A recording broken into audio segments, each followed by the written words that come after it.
ಇನ್ನು ಬಾಲಿವುಡ್ನ ನಟಿ ಶಫಾಲಿ ಜರೀವಾಲಾ ಅನುಮಾನಾಸ್ಪದ ಸಾವು ಅನ್ನುವಂತಹ ವಿಚಾರಕ್ಕೆ ಸಾವಿಗೆ ನಿಖರ ಮಾಹಿತಿ ಗೊತ್ತಾಗ್ತಿಲ್ಲ ಅನ್ನುವಂತಹ ಮಾಹಿತಿ ಸಿಗ್ತಾ ಇದೆ. ಮಧ್ಯರಾತ್ರಿ 1 ಗಂಟೆ ಹೊತ್ತಿಗೆ ಮುಂಬೈನ ಅಪಾರ್ಟ್ಮೆಂಟ್ನಿಂದ ಆಸ್ಪತ್ರೆಗೆ ದಾಖಲಾಗ್ತಾರೆ ನಟಿ. ಆಸ್ಪತ್ರೆಗೆ ಸಾಗುವ ಮಧ್ಯದಲ್ಲಿಯೇ ಮೃತಪಟ್ಟಿದ್ದಾರೆ ಶಫಾಲಿ ಅನ್ನೋದು ಗೊತ್ತಾಗ್ತಾ ಇದೆ. ಬಾಲಿವುಡ್ನ ನಟಿ ಶಫಾಲಿ ಜರೀವಾಲಾ ಅನುಮಾನಾಸ್ಪದ ಸಾವು. ಸಾವಿಗೆ ನಿಖರ ಮಾಹಿತಿ ಇನ್ನೂ ಕೂಡ ಗೊತ್ತಾಗ್ತಾ ಇಲ್ಲ. ಮಧ್ಯರಾತ್ರಿ 1 ಗಂಟೆ ಹೊತ್ತಿಗೆ ಅವರು ಮುಂಬೈನ ಅಪಾರ್ಟ್ಮೆಂಟ್ನಲ್ಲಿ ವಾಸವಾಗಿರ್ತಾರೆ. ಆಸ್ಪತ್ರೆಗೆ ದಾಖಲಾಗೋದಕ್ಕೆ ಹೋಗ್ತಾ ಇರ್ತಾರೆ. ಆಸ್ಪತ್ರೆಗೆ ಹೋಗುವ ಮಾರ್ಗ ಮಧ್ಯದಲ್ಲಿಯೇ ನಟಿ ಶಫಾಲಿ ಕೊನೆ ಉಸಿರನ್ನ ಎಳೆದಿರುವಂಥದ್ದು. ಹಾಗಾದ್ರೆ ಶಫಾಲಿಯ ಸಾವಿಗೆ ಕಾರಣ ಏನು? ಹಾರ್ಟ್ ಅಟ್ಯಾಕಾ ಅಥವಾ ಬೇರೆ ಏನಾದರೂ ಕಾರಣ ಇದೆಯಾ? ಅದೀಗ ಗೊತ್ತಾಗಬೇಕಾಗ್ತಾ ಇದೆ. ಬಟ್ ಈಗ ಸಿಗ್ತಾ ಇರುವಂತಹ ಮಾಹಿತಿಯ ಪ್ರಕಾರ ಶಫಾಲಿ ಸಾವು ನಿಗೂಢ ಅನ್ನೋದು ಗೊತ್ತಾಗ್ತಾ ಇದೆ.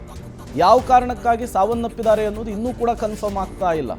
ಪ್ರಾಥಮಿಕವಾಗಿ ಸಿಗ್ತಾ ಇದ್ದಂತಹ ಮಾಹಿತಿ ಹೃದಯಾಘಾತ ಆಗಿತ್ತು 42 ವರ್ಷದ ನಟಿ ಶಫಾಲಿ ಅವರಿಗೆ ಅಂತ ಹೇಳಿ. ಈಗ ಅವರ ಸಾವಿನ ಸುತ್ತ ಹಲವು ಅನುಮಾನಗಳ ಹುತ್ತ ಪ್ರಶ್ನೆಗಳು ಕೂಡ ನಿರ್ಮಾಣವಾಗಿದೆ.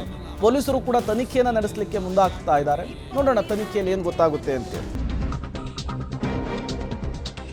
ನಟಿ ಶಫಾಲಿ ಜರೀವಾಲಾ ಅನುಮಾನಾಸ್ಪದ ಸಾವು ಪ್ರಕರಣಕ್ಕೆ ಸಂಬಂಧಪಟ್ಟಂತೆ ಮರಣೋತ್ತರ ಪರೀಕ್ಷೆಗೆ ಮೃತದೇಹವನ್ನು ಈಗ ಆಸ್ಪತ್ರೆಗೆ ರವಾನಿಸಲಾಗಿದೆ. ಇದುವರೆಗೂ ಸಾವಿಗೆ ನಿಖರ ಕಾರಣ ಗೊತ್ತಾಗಿಲ್ಲ ಅಂಥೇಳಿ ಮುಂಬೈ ಪೊಲೀಸರು ಹೇಳ್ತಾ ಇದ್ದಾರೆ. ಮರಣೋತ್ತರ ಪರೀಕ್ಷೆಯ ನಂತರವೇ ನಿಖರ ಕಾರಣ ಏನು ಅನ್ನೋದು ಗೊತ್ತಾಗಬೇಕಿದೆ. ಶಫಾಲಿ ನಿವಾಸಕ್ಕೆ ವಿಧಿವಿಜ್ಞಾನ ತಜ್ಞರ ಆಗಮನ ಕೂಡ ಆಗಿದೆ.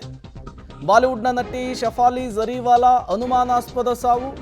ಈ ಅನುಮಾನಾಸ್ಪದ ಸಾವಿನ ವಿಚಾರಕ್ಕೆ ಸಂಬಂಧಪಟ್ಟಂತೆ ಪೊಲೀಸರ ಇನ್ವೆಸ್ಟಿಗೇಷನ್ ಈಗ ಆರಂಭ ಆಗಿದೆ. ಮರಣೋತ್ತರ ಪರೀಕ್ಷೆ ಬರಬೇಕು. ಮರಣೋತ್ತರ ಪರೀಕ್ಷೆಯ ನಂತರ ನಾವು ಏನು ಅಂಥೇಳಿ ನಿರ್ಧಾರ ಮಾಡ್ತೀವಿ ಅಂತ ಪೊಲೀಸರು ಹೇಳ್ತಾ ಇದ್ದಾರೆ.